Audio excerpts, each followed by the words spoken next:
Hallo. Ik wil graag een koffie verkeerd. Ja? En ik heb een vraagje. Heb je ook slaafvrije koffie? Ja, alleen maar. Dus alles wat je hier koopt is slaafvrij gemaakt? Hartstikke. Goed, hartstikke fijn. Dankjewel. In deze tijd worden we steeds bewuster van de keuzes die we hebben bij het aanschaffen van allerlei producten. Of je het verantwoord geproduceerd wil, je kan vragen of het duurzaam is. Maar al in 1775 werd er opgeroepen tot een boycott van het drinken van koffie gemaakt door slaven. Ik heb hier een artikel in de Vaderlander. En daar schrijft men het als volgt. Het vocht dat gij in uw koffiekop hebt, is geen water, maar tranen. Men vermoorde hen tot voldoening van uw smaak. Drink zulk bloed dat om wraak schreeuwt en noemt u dan nog een beschaafde Europeaan. Nee, nee, gij wilt dus niet. Gij zijt getroffen.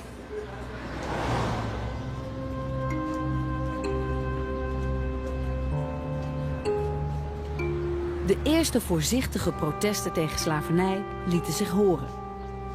Maar was daar wel een voedingsbodem voor in Nederland? Of werd er meer belang gehecht aan economisch gewin?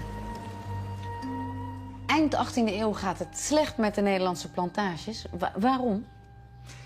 Ja, er is gewoon te veel geïnvesteerd in die plantages, te veel hypotheken verstrekt. Een beetje zoals die Amerikaanse huizencrisis op het ogenblik. En dat betekende dat heel veel planters failliet gingen, teruggingen naar Nederland. En dat die hypotheekhuizen die dat geld hadden verstrekt, eigenaar van die plantages werden. En je ziet het meteen aan de slavenhandel. Want het aantal slaven dat naar Suriname wordt vervoerd, dat daalt dramatisch. Terwijl de slavenhandel van al die andere landen juist explosief toeneemt. Nou zou dat een uitgelezen kans zijn geweest voor Nederland om voorop te lopen bij de afschaffing van de slavernij. Maar dat zijn niet de Nederlanders, dat zijn de Engelsen. Precies. Waarom is dat? De Nederlanders denken van nou het gaat zo slecht. Als we dan ook nog eens de slavenhandel gaan afschaffen, dan wordt het nog erger. En de Engelsen hebben toch het idee van we zijn niet afhankelijk van die plantages. Er was in Engeland een hele nieuwe klasse ontstaan. Engeland was het modernste land in die tijd in de wereld. Daar begon de industrie op te komen, iets heel nieuws. En die dacht, daar willen we vanaf. En die zijn een unieke campagne begonnen. Ze hebben een heel systeem van internationale zeegerechtshoven ingesteld om illegale slavenschepen die door de Engelse marine waren opgebracht, om die te veroordelen, de slaven vrij te verklaren. En dat is werkelijk een geweldige inspanning geweest. Waarom bestond dat in Nederland niet? Nou ja, er is wel eens gezegd, als de wereld vergaat, ga ik naar Nederland, want dan gebeurt alles 50 jaar later. En dat was misschien in die tijd ook wel een beetje zo. We waren natuurlijk een beetje een suffig land. Maar ja, je kan het ook omdraaien. Nederland was eigenlijk normaler.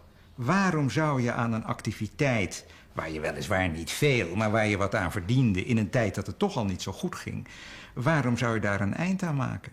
Want hoe is toen die eerste stap gezet in Engeland, echt ter afschaffing van de slavernij? Nou, de eerste stap, en dat was heel slim van die abolitionisten, die zeiden van je moet niet de slavernij afschaffen, want dan kom je aan eigendom. Dan moet je die mensen die slaven bezitten gaan compenseren met geld. Dat kunnen we even niet regelen. Waar we aan moeten beginnen is, we moeten de slavenhandel afschaffen. Dat is een schandelijk bedrijf. Of het veel geholpen heeft, is zeer de vraag. Want het is een beetje zoals met de moderne drugshandel. Er wordt wel gezegd dat 1 op de 7 zendingen wordt gepakt. Nou, ik heb wel eens gelezen dat ook 1 op de 7 illegale slavenschepen is gepakt. Dus de meerderheid kwam door.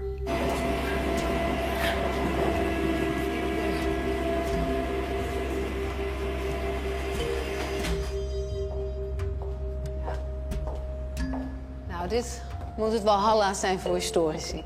Dit is de schatkamer van het Rijksmuseum. Heel leuk om hier even achter de schermen te kunnen kijken. Wauw.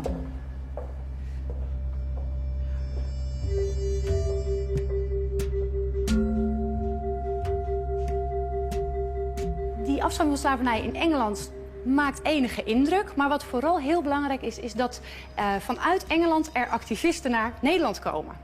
Er komen mensen van een Engelse anti-slavernijvereniging naar Nederland om lezingen te houden en te zeggen, jullie moeten ook verenigingen oprichten, jullie moeten petitionementen organiseren, petities. Jullie moeten eigenlijk doen wat wij hebben gedaan, zodat in de hele wereld slavernij tot een einde komt.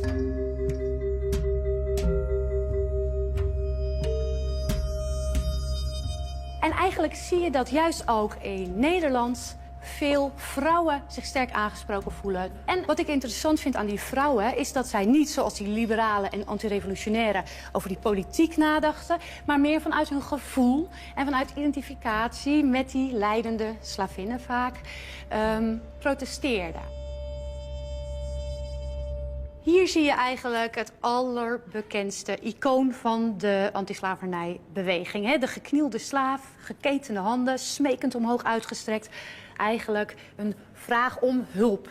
Bijzonderder nog eigenlijk is deze schotel. Als je heel goed kijkt, zie je hier een slavin. Zij kijkt neer op haar zieke baby. En waarom doen ze dat? In een tijd dat een ziek kind meteen betekent dat het kon overlijden, was dit iets waarmee mensen wilden zeggen, wat jij voor zorgen voelt over je kind, dat voelt zij ook. Het is een mens net als jij, het is een moeder. Als niemand u ziet, God ziet u. Dus het spreekt ook weer op dat christelijk moraal aan. Maar wat nog wel wat revolutionairder was, is dat die vrouwen naar het voorbeeld van de Britse vrouwen een grote vrouwenpetitie organiseren tegen de slavernij. Ik heb hier een kopie meegenomen van die Rotterdamse vrouwen. Er gaat uit Suriname ene kreet op die ons luide toeroept al onze beste pogingen te werk te stellen uwe majesteit te bewegen aan de afschaffing der slavernij te willen bevorderlijk zijn. Nou, wat gebeurt er hierna? Die koning schrikt ervan. En die roept die vertegenwoordigers van die antislavernijbewegingen bij zich. En die kregen van een hele hoge ambtenaar te horen, ja, wij hebben gelezen wat jullie allemaal zeggen. We snappen iedereens positie ook wel. En wij zien ook wel, het is niet houdbaar, maar we hebben tijd nodig om het af te schaffen. En om een fatsoenlijke regeling, hè, schadevergoedingsregeling. Want dat was eigenlijk het grote dilemma in Nederland. Dat was, hoe gaan we dat goed afschaffen voor iedereen, behalve uiteindelijk de slaven? Schadevergoeding voor de slaven, daar gaat het hier niet over. Hè? We hebben het hier over schadevergoeding voor de eigenaren. En een slaaf werd gezien als een roerend goed, niet eens als mens. Het was eigendom en in die zin zaten die liberalen eigenlijk klem tussen hun idealen van de staat mag niet zomaar iets afpakken van zijn burgers. En ja, slavernij is fout, we willen het oplossen als er weer geld is. En daar is denk ik de kern van die relatief late afschaffing van slavernij wel genoemd. Maar gruwelverhalen over de slavernij hebben uiteindelijk de publieke opinie doen veranderen. En ik denk dat echt het allerbelangrijkste gruwelverhaal wat dat betreft is geweest de negerhut van oom Tom. Dit is een eerste Nederlandse editie van de negerhut, 1853. En dit is na de Bijbel het meest gedrukte boek. De negerhut van oom Tom is een verhaal wat onder een heel breed publiek verspreid wordt. En het succes daarvan is te wijten ook aan het feit dat mensen dus voor het eerst lezen hoe slaven dan, onder welke omstandigheden ze leefden. Hè? Verhalen van families die uit elkaar verkocht worden, mishandeling van slaven, straffen. En ja, ik denk dat dat een hele grote trigger is geweest voor de afschaffing van de slavernij. Deze twee zijn redelijk hetzelfde, hè? Dus dat slaafse beeld van oom Tom. Stereotype beeld van oom Tom is een slaaf en biedt geen verzet, hè? Legt zich neer bij zijn lot. En dat is natuurlijk een beeld wat heel erg gaat veranderen in de loop der jaren. Een soort van vaderlijke oom Tom die ook nog eens een keer iets aan het meisje wat dingen vertelt en bijbrengt. En hier zit hij in een wat andere hoedanigheid. Ik vind hem hier wat op een kinderlokker lijken, maar, maar hij heeft een pak aan en een hoed op. En, dus dat... Wat maakt dit boek zo belangrijk? Het allerbelangrijkste van dit boek is dat er dus niet alleen in Amerika, maar over de hele wereld, inclusief Suriname, het plotseling een verhaal is wat gewone mensen kunnen begrijpen en zich kunnen identificeren, eigenlijk voor het eerst, met een zwarte man. Hè? Want oom Tom is een goede christen, oom Tom doet geen vlieg kwaad. Oom Tom verzet zich niet tegen, als de meester goed is voor oom Tom, dan zal oom Tom geen vlieg kwaad doen.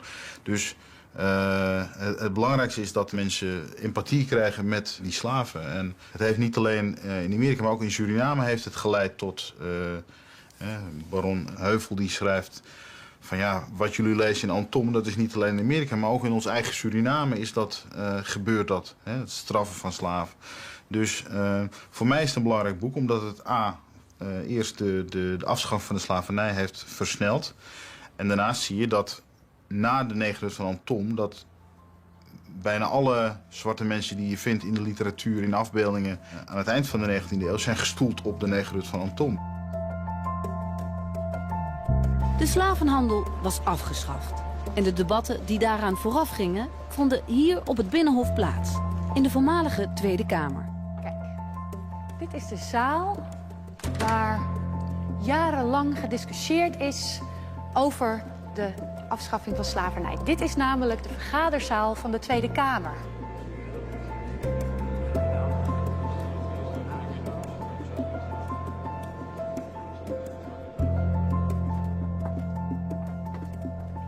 Dit is dus de Handelingenkamer. Ja, dit is de plek waar alle debatten zoals die in de Eerste en Tweede Kamer gevoerd zijn in de 19e en 20e eeuw terug te vinden zijn in de woordelijke verslagen zoals je die in deze handelingen per jaar kan terugvinden.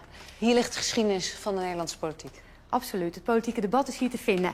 Als we bijvoorbeeld even gaan kijken naar de handelingen van 1855... daar kun je iets vinden van die morele verontwaardiging die ook tot de Kamer was doorgedrongen. Je ziet hier bijvoorbeeld Steven Blauwpot ten Kate, een liberaal. Hij heeft eigenlijk bij dit debat het boek van Van Heuvel in de hand. Hier laat Van Heuvel zien, ook aan de parlementariërs, dat zoals de wetten nu zijn, mogen slaveneigenaren gewoon hun slaven mishandelen. Dat de slaven kunnen mishandeld worden met de wet in de hand. Dat heeft hij uit dit boek geleerd. Aan het eind van zijn lange toespraak zegt hij ook: als het dan zo blijven moet, zo erg als het nu is, dan is dat een smet en blaam op de Nederlandse natie, waarvoor ik mij diep zou moeten schamen. Dan hebben wij niet beter verdiend, op z'n zachtst gesproken, dan dat die gehele kolonie voor ons te gronden gaat. Dat we Suriname verliezen. Maar hier spreekt de passie. Absoluut. Dit zijn de emotionele toespraken die je in het midden van de jaren 50 in de Kamer kan vinden. Uiteindelijk wordt het natuurlijk pas afgeschaft in 1863. Ligt dat wetsvoorstel hier ook? Ja, dat kunnen we wel even gaan opzoeken. En hier zijn dus deze, 1861. Ja, de bijlage. Dat moet hem zijn. Hier zie je het, artikel 1. De slavernij in de kolonie Suriname is opgeheven op de 1 juli 1863. En de wens van de eigenaren wordt ingewilligd, want aan de eigenaar van slaven wordt ter zake van de opheffing der slavernij vergoeding toegekend. Kijk. 300 gulden voor ieder hoofd. 250 gulden voor een slaaf op Curaçao. 200 voor een slaaf op Saba. Maar artikel 3 geeft aan dat er 10 jaar lang staatstoezicht is. Ja, in die 10 jaar ben je dus eigenlijk nog niet vrij. Ja, formeel ben je dan vrij, maar er was nog toezicht nodig, dachten de politici, om niet in één keer alle arbeidskrachten in de kolonie te verliezen. Maar de slaven werden ook nog een beetje gezien als een soort kinderen die de vrijheid nog niet onmiddellijk aan zouden kunnen. Hè? Dat argument wordt vaak gebruikt. Die overbruggingsperiode zou geschikt zijn om ze, voor zover het nog niet gebeurd was, te kerstenen, christenen van ze te maken. En ze tot goede burgers op te leiden, tot productieve burgers. Want je ziet dat dus ook in die overweging van Willem, van koning Willem. Het gaat om het behoud en zoveel mogelijke uitbreiding van de landbouw en nijverheid in de kolonies.